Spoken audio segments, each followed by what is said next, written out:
Welcome to the Star Wars panel here at Heroescon.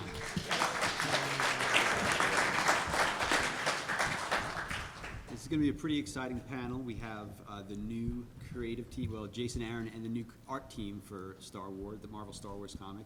We've got Jason Aaron, the writer, Justin Ponsor, the colorist, Stuart Immonen, the penciler, and Wayne Grawbadger, the inker.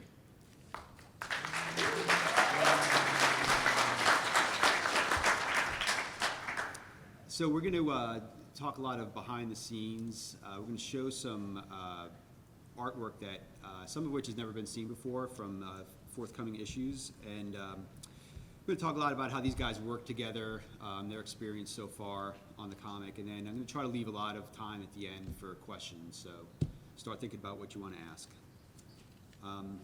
So to start, so we've got, you guys are kind of new to the comic here. What's the onboarding process like for joining a Star Wars comic? What are the meetings like? What kind of preparation do you have to do to kind of start working on a comic like this? Stuart? Me? Yeah. Oh, well, it's really just a matter of the editor calling me on the phone and asking if I wanted to do Star Wars, and that's all he got out, and I said yes, absolutely. And then, I like to surround myself with talented people to make myself look better, so Wade and Justin, of course, are more than welcome, as far as I was concerned. But as far as, sort of bringing you up to speed and finding out what's preceded you and that sort of thing, it's really a matter of just having the previous issues on hand. And everything else seems to be in the script, so it's all thanks to Jason to line everything out. And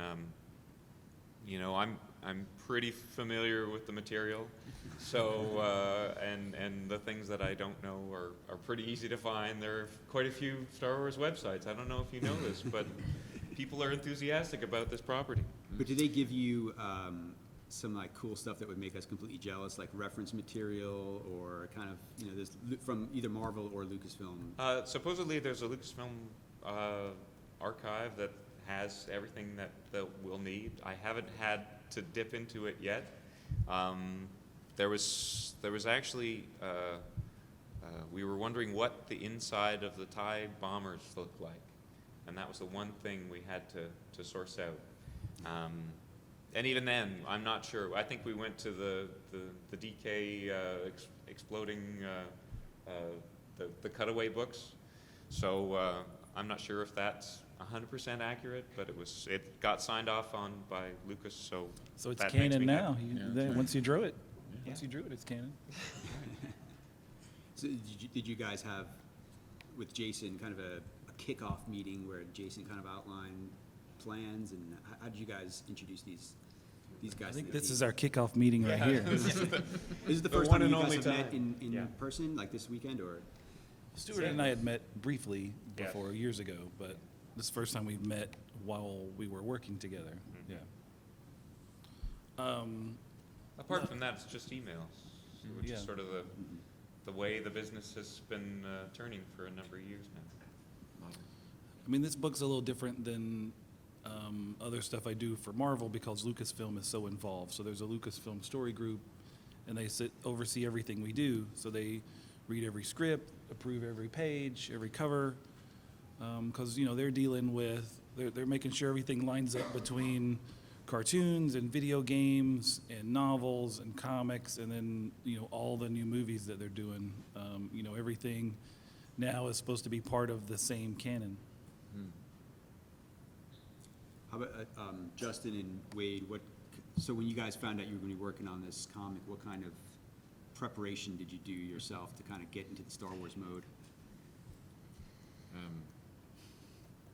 I went on Amazon and got a bunch more books. I already had a bunch of Star Wars reference books, so I doubled. I got specific things like costumes and starships and things that I didn't already have, and just kind of geeked out on them when they arrived and flipped through them, absorbing it like a sponge. about you, Wade? Well, my need for preparation for the project is a little less intensive. I mean, Justin needs to know how everything needs to be colored, and Stuart needs to know how to draw everything. I just need to know how to ink Stuart. So There are probably like objects and like costume details and stuff that you might not be familiar with. Right. You're like something flying through the air and you don't even know what it is. So does that occur? And you just kind of think, I knew what I was doing, so it's his problem. Well, for me, it's more of a work in progress thing. If I see Yeah. something and I don't know what it is, then I'll research it. Okay. But generally speaking, I mean, your love for the property is fairly well known. And I know that you've researched it, and I know that it has to be approved by Lucas. So the chances of something slipping through is pretty slim. Well, we're going to look at some pages in a little bit, and we'll get into specifically how you guys kind of go back and forth there. Jason, you've said you're going to be on this book for a long time. Have you planned, what is your plan? Have you planned like sort of a path to Empire or beyond, or? Yeah, there's definitely a path to Empire. I mean, I don't think we know exactly how many issues that's going to be, because, you know, coming in to launching all these new books, it was all kind of a big question mark, and it was all brand new. It's a brand new relationship with Lucasfilm.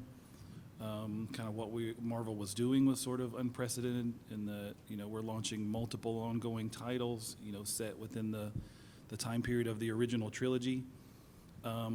You know, and of course there have been talks about what books can Marvel do beyond that, you know, outside that part of the timeline.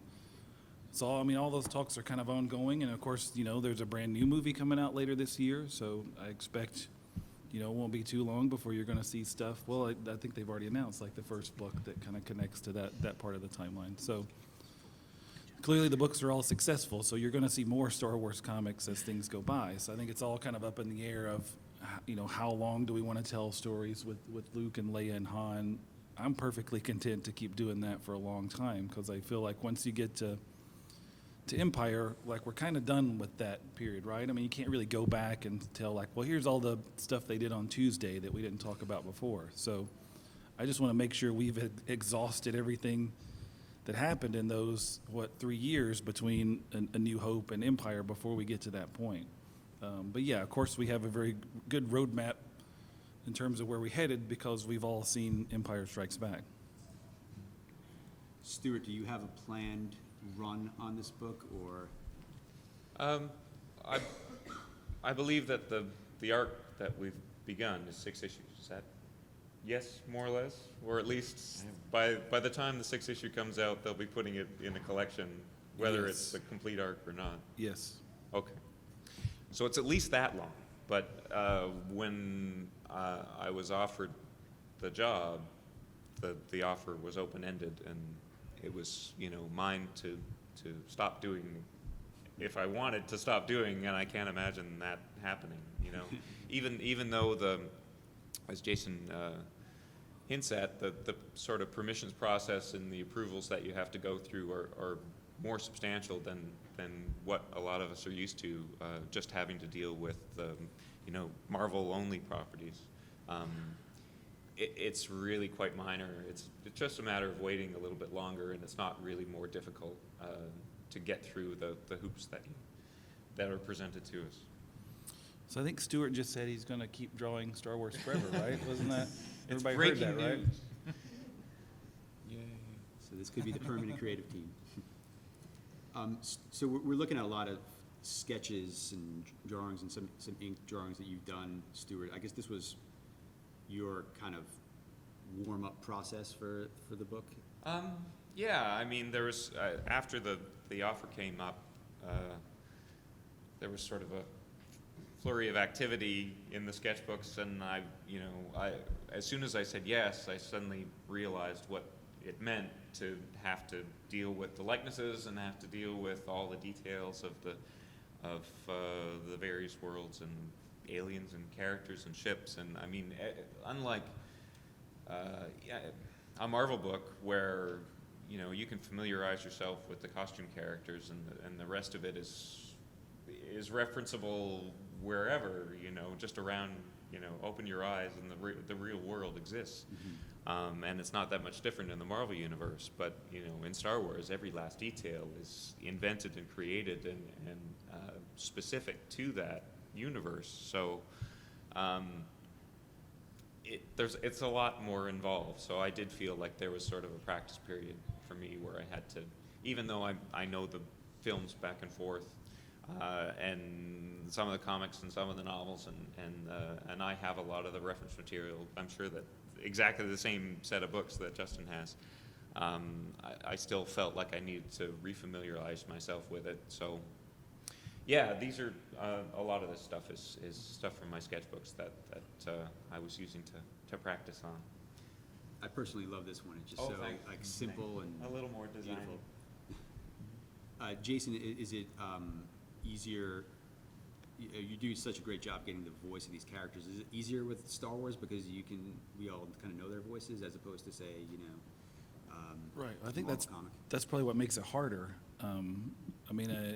Writing a Marvel comic, if you're writing Spider-Man, there have been hundreds, a few thousand Spider-Man stories over the years, right?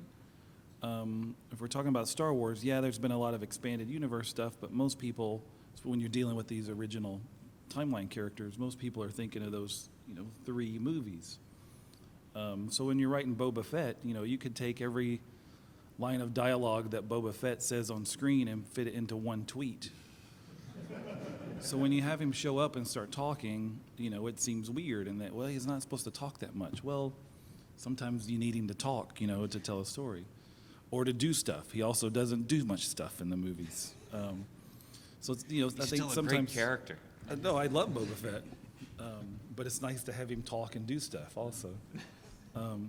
So I think because, like you said, we all grew up with those characters' voices in our heads, and we've all seen those movies over and over again, and we can all quote lines.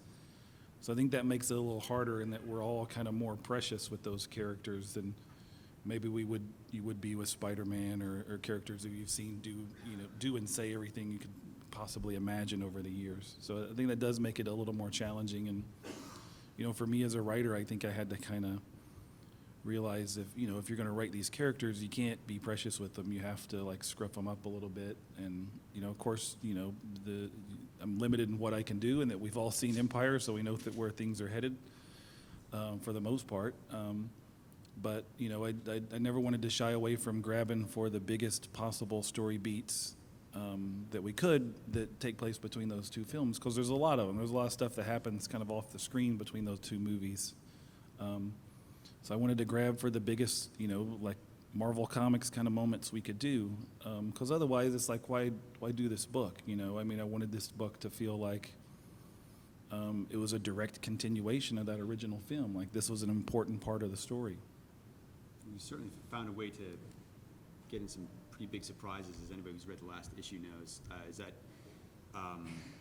Is that a struggle, or to introduce something like that's kind of really brand new? How does that kind of approval process work?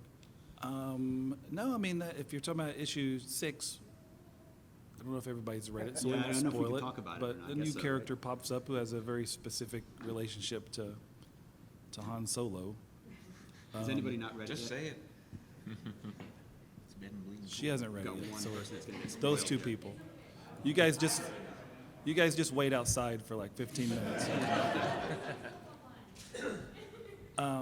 But no, surprisingly, no. There have been some things I wanted to do that I couldn't do, but that was not one of them. That was never really a big problem. We have a lot of meetings with Lucasfilm, like a bunch of us for Marvel, and we've done it a few times, where we go out there and sit down in the same room with the story group and talk about all this stuff, and everybody was always down with the idea of this new character. So no, that one was not a struggle. Has there been anything that you've been told, no, I can't do that, or you can't do that? Yeah, of course. Yes, of course.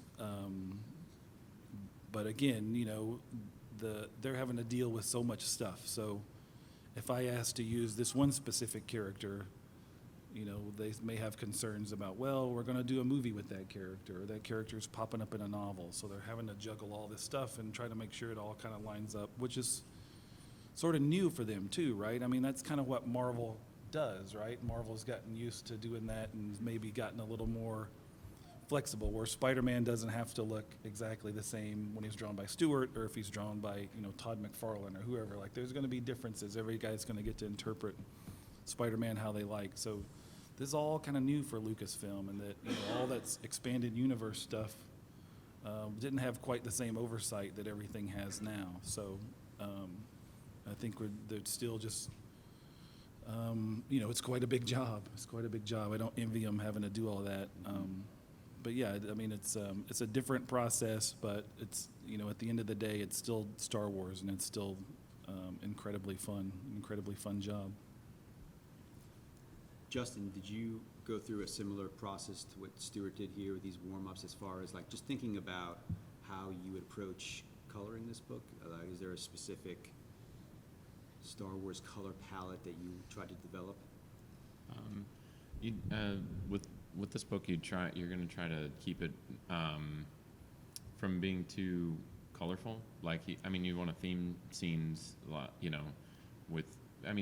got the scenes like on the Bespin duel and stuff where it's very blue-orange and things, but in general, you look at the palettes and a lot of them are very earthy, very a lot of neutrals everywhere and stuff, and so a lot of it's trying to make sure everything's it doesn't look pristine. It's not, everything that's like if a character's wearing white, you don't just automatically shade it with a cool blue because that doesn't necessarily fit, the scene. You want to keep it kind of harmonious and stuff. So, trying to keep it naturalistic and a little bit weathered, I guess, a little bit more rust on the machines and dust on the things and the stuff. I don't know. Don't want to get too technical. But yeah, I did for the first the first couple covers so far. My neurotic attention to detail has been just kind of like, it's like I go over it and then I go over it again and bounce things off of Stuart, and he's like, how about this? And then it's like positive feedback loop of perfectionism and neurosis, and we're just like, no, but then okay, and then we got to tweak this and change this, and every time somebody asks for a change or a tweak, then I tweak like 3 more things that nobody else will notice, and so yeah, it's like since I was, since the first film I saw in the theater was Empire, so that's, so finally working on something like this was, Yeah, that must be amazing. yeah, no pressure. Stuart, you're kind of a chameleon as far as you seem to always change your style to adapt to the book that you're working on. What is the Star Wars style? How did you have to transform yourself here? Well, just sort of to pick up on some of the things that Justin was saying about color palette, I think George Lucas himself has said many times that he sort of tries to get a documentary feel when he himself has been directing. And I've in the little that we've done so far, I felt like I've had to sort of pull back on the superhero aspect, the kind of thing that I've been used to doing for the last 25 years. And to, you said that you wanted to make it like less saturated and less colorful. It's kind of the same for the drawing aspect for me. It's sort of, less exciting and less dramatic, or rather exciting and dramatic in different ways. It's not bad. You should still get it. But there really is a different approach. It is more sort of subtle and muted. And there was a scene, a sort of action scene in the first one, or the first one that we've done, issue 8, where Luke is doing some kind of acrobatic thing, and showed it to my son, and he said, "Oh, that's like Ultimate Spider-Man." And I went, "Oh, I totally missed the mark then, because it's not supposed to look like that. It's supposed to look Star Warsy, like real people, like actors in a scene, rather than comic book characters in a scene." But I think he meant well, at least. after a little talk, that's what we agreed.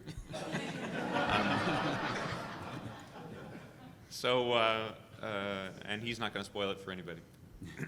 But it's that kind of thing that I feel like I have to rein it in a little bit, or make it more natural. And this is not something new for me.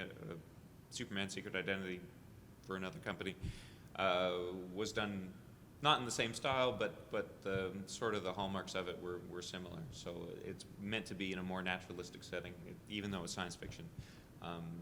It should feel more sort of grounded and real. We have some sketches here of your kind of your thumbnailing process for the cover. Can you talk a little bit about what you were, I guess, thinking as you were putting this Is this together? the first one that we've seen, or Yes, was this- there yes, another the- slide before this? This is the first one. These are sketches for the first cover we did for issue 8, and it's a pretty typical process in that normally I don't do a whole lot of preparatory work. I like to draw directly on the board, and for me it helps to translate the energy and of the composition and the character placement and so on. It's a more direct process for me. But covers are a different sort of animal, and usually you do 3 or more versions, different compositions or different layouts or even different poses and so on, just to give Marvel, and in this case Lucasfilm also, a choice as to what they think will be the ideal sort of selling moment for the cover. In this case, the sort of pose and the setting and all that was pretty much locked in when I started, so I think I only did the 3. And they picked the arrangement that they thought was most pleasing. So from this thumbnail, you then draw directly. There's kind of no sort of in between. You kind of No, a lot of people will do like thumbnail versions or sort of and blow them up and then trace them, lightbox them, or some equivalent to that. I sort of eyeball it. I'll draw directly on the artboard. And even in this, I think this ended up being sort of a combination of 2 ideas. Brought the characters forward, but then did this sort of halo of weapons around them. And it just seemed to, that's a bit dark, but oh my goodness. it does look very dark. It looks great on my screen right here if everybody can see okay. it. Just come on up, Peter. Yeah, and then Justin and Wade make it look amazing. Not according to the projector. Yeah, sorry guys, it is very dark. It looks stunning right in front of me here. But so Justin, you, I mean, when I looked at these, it was definitely a very kind of Drew Struzan kind of feel to the color here. Was that?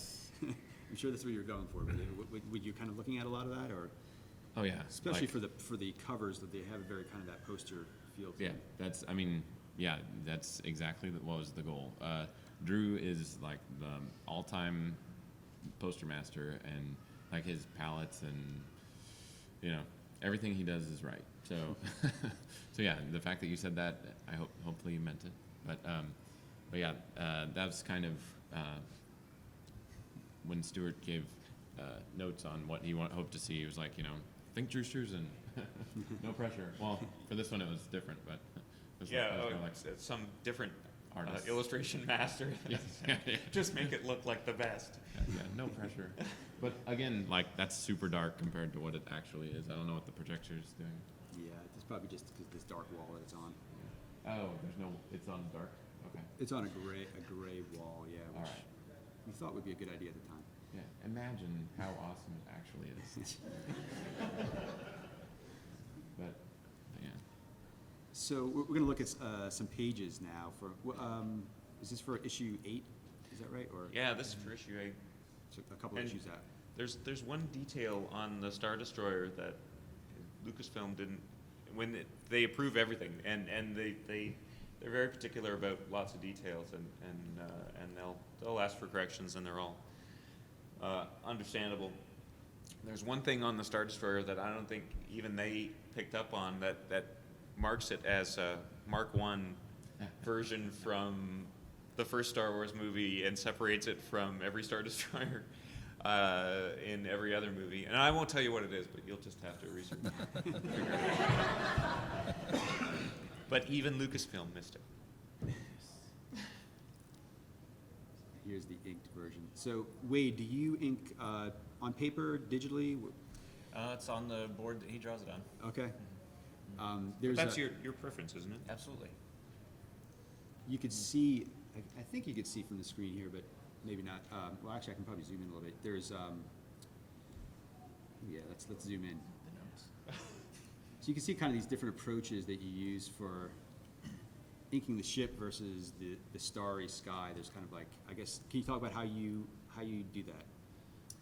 There's the kind of very kind of brushiness to it, I guess. Well, I mean, the ship is fairly straightforward with the fundamental just line work, but the stars are actually, been experimenting with a new process. Those are actually stars. those are matter. shots of the universe Oh, that really? I've been manipulating in Photoshop and using them in the background. Oh, wow. So it's not just like taking a toothbrush or something Nope. and like flicking it onto. Nope.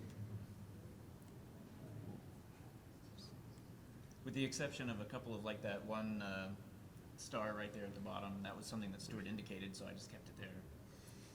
That's nice of you. Yeah. I allowed it to remain. And then here too, we go to this kind of cross hatching. It's kind of a nice natural effect to. Nebula. Yeah. Yeah, trying to get a nice little gradation from the dark to the gaseous state, and without being too harsh. And there was some question about paper books being canon or not. I wasn't sure, and I was told that paper does exist in the Star Wars universe now. This is the first time it's been seen. Well, no, that's not true, in this yeah. issue. It was in Jason and John's art. Okay. Right. Well, yeah. I mean, that book that Luke is holding, we see at the end of issue 6. Like, that's something that Obi-Wan Kenobi left behind for Luke to find. But yeah, I don't think the paper's made out of trees. It's made out of some space material. There are but it is Dagobah trees. right. Dagobah Dagobah paper. trees. No. Right. Indoor trees. Dagobah is a huge paper mill.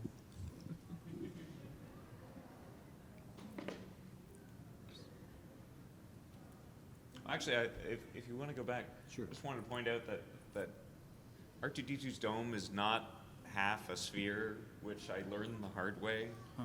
It's really weird. I mean, drawing the character likenesses, the human likenesses, is hard enough.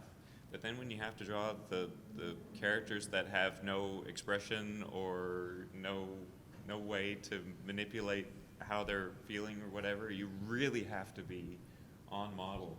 And I was drawing like a circle for the top of R2, and it just wasn't looking right, and I could not figure it out. But it's slightly tall at the top, and I don't know if you're picking up on this. I don't know if you've got a template that's just circles, and I'm wasting my time trying to make it not a circle. But it looks like the way I drew it, so it's weird. And I was talking to Phil Noto at the show earlier, and he was saying he was drawing Chewbacca for another project, and he said it's so easy to make it look like a guy in a dog suit. And I'm having the same trouble. I said that C-3PO can look like Homer Simpson if you just do one thing wrong. I can't unsee that now. Are you trying to go back and see if I changed the shape of R2? Is that what you're I saying? was, yeah, actually. It's gonna bust you live. That must be live. Let's see, here we go. Oops. Sorry, technical issue here. All right. It Looks pretty eggy to me. You talked about this already, but I in my notes, I was gonna ask about the, kind of that naturalistic approach you have. I could see that looking at these pages, there's kind of the camera angles, quote unquote, that you seem to choose, like are very grounded. Yeah, as it's, opposed to it's, most it's superhero pretty comics. neutral, and if you look especially at the first film, it's very unusual to get, there are a couple of instances, it's very unusual to get sort of a handheld camera effect, to have it sort of be unpredictable and following the characters, and it's also unusual to be super high or super low, to get a worm's eye view or a bird's eye view. The camera tends to stay right in the pocket, looking directly at the characters. And for the most part, I'm sticking with that, but I'm also sort of slipping in angles and layouts that are unique to comics. And I'm not 100% committed to doing, you know, widescreen tiers throughout, although this certainly falls into that category. But I think if you go into the next slide, you'll see that you know, there's some overlap with panels and characters, and I think we'll see a little bit more of this scene. But you'll see that so not only do the panel borders break in certain instances, but the layout sort of takes advantage of the things we can do in comics that you can't do in film. Yeah, I noticed on each page here, there's one element that kind of breaks the panels, kind of like it was the Star Destroyer, and then it was Luke, and now it's this figure here that's kind of at the focal point, I guess, of the page, that a conscious decision page. Oh, to absolutely. page, Yeah. I mean, I know more and more people are reading digitally, and I've heard from people that when it's reconfigured for digital and you're able to look at one panel at a time, I think there is there are times when this kind of page design doesn't work as well in that way, but when I'm looking at it, I'm looking at the entire page and I'm composing, you know, 3 panels or 6 panels or whatever in a pleasing arrangement, and sometimes this seems to be the best way to do it. And well, you know, 3 for 3, but it doesn't happen every time. Nobody should read that way anyway. You should look at the whole page. Yeah. Is this a new character here? It is. I'm not sure if we see this character again. We might. Yeah, it's like a fat Elvis version of Darth Maul. It's like if Darth Maul really let himself go. I was wondering if it was his uncle or something like that, yeah. Yeah, same sort of alien. It's not Darth Maul. Yeah, and he's a bartender at this bar that Luke has found his way into. How they interacting with Star Wars and trying to figure out, like, wow, is he just purely evil, or is he doing things to an nth degree he thinks that he's okay doing what he's doing? And then my second question is there going to be any possibility of you showing interactions between Anakin Skywalker and Yoda, or perhaps kind of tutelage between Yoda and Anakin, or anything like that? Well, you know, right now we're just doing books that are set within the timeline. All the books are set within the, you know, between episodes 4 and 5. So trust me, I would love to have Yoda pop up pre-Empire Strikes Back, but that's one of the things I keep getting shot down on. Well, I saw that you had scenes, there were some scenes with Padme when discussing things with the Emperor. I can't remember if that was in Darth Vader or That was in Star Wars. Vader, yeah. I think a couple flashbacks, brief Yeah, flashbacks. that's why I asked that. I wondered if you were going to go that route with Yoda. I can't speak for Kieran. I don't think either one of us have Yoda plans yet. But you know, and again, I think Kieran will show glimpses of flashbacks, but you know, we're trying to keep everything moving forward in the present. That's not to say you won't see a book at some point that's set within the prequels where you could see Anakin and Yoda hanging out together. But I mean, just in terms of, is Vader inherently evil? No. I mean, you know, we saw the story of Anakin Skywalker, right? And he was always a troubled Jedi, but he was an awesome Jedi and did a bunch of great things and then took a tragic turn. So, I mean, when I'm writing the Vader in this book, in this timeline, yeah, he's a pretty terrible guy. You know, we've seen him do a lot of bad things, but without diving into his head too much or having melancholy, genuflecting Darth Vader, you do want to show that there is that guy under the mask, those little human emotions do bubble up from time to time, just like the end of issue 6, the other big moment. We're spoiling all the big moments in the end of issue 6. The other big moment is that he hears the word Skywalker for the first time in connection to the pilot who blew up the Death Star. So of course that's just unleashes this flood of emotion and memories in his head. And so yeah, I mean we like showing that there is that tragic story kind of underneath the Darth Vader mask. What shatters your expectations and that you're surprised Han would have an angry ex out there? Like Han, have you met Han Solo before? Like he's. It's expected, but it's also like never really been explored. So I know. Well, you just described the exact reasons to do it, right? I mean, that's what we're trying to do here: is books that stay true to these characters, but also tell stories we haven't seen before. And again, even though we know we've all seen Empire Strikes Back, we know kind of who lives and who doesn't, and how things pan out. That doesn't mean we know all the story. So there's a lot of things we can do. I mean, just in the stuff we've done before, coming out of the gate in issue 1, we throw Luke Skywalker and Darth Vader face to face, which is a big moment. But we had Luke Skywalker fight Boba Fett, which is a pretty huge moment. So there's ways to dance between the raindrops and still tell stories that are exciting and interesting, and mix the characters and the settings and the just swirl up the whole mythology of those original films. Otherwise, again, it's like, why do the book? Just to do a Star Wars story that doesn't really show us anything different than what we've seen before. In terms of Son of Solo, we don't know our story yet. We don't know where things are going. Like, all we know is that she popped up and said, "What the hell are you doing with my husband?"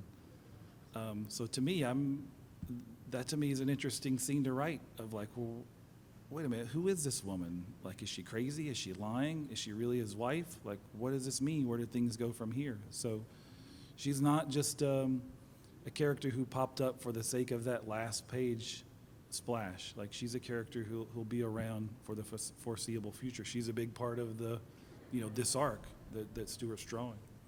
Yeah, I mean, I read some. I wasn't a huge Star Wars expanded universe fan. I love the movies, and I read some stuff here and there. But in terms of specific stories, I'd rather not say, because we might wind up doing those stories. I mean, I think it's kind of what Lucasfilm has told us. It's all sort of a case-by-case basis in terms of, is all that stuff thrown out, or does some of it still count? We kind of figure it out as we go along. So you will see some characters and stories that become part of the new canon. Some stuff will be changed. The scene I wrote with how Darth Vader finds out, here's that word Skywalker in connection to the guy who blew up the Death Star. That's a different version of that scene than we saw in the expanded universe. I think originally Vader tortured it out of some rebel pilot. We actually all wrote that scene together in a bar one night, like me and John Cassaday and Jordan White, our editor, and Axel Alonso. When we went out to do our meetings with Lucasfilm, we sat in a bar and talked about, it should be Boba Fett. Like, let's make it Boba Fett be the one to bring him that word. Like, let's have Boba Fett actually achieve something in a connection to a Star Wars story. That would be awesome. That changed an expanded universe story, but Lucasfilm was always down with that. Again, that's a big moment we wanted to grab for us. So going forward, I don't know. We'll see.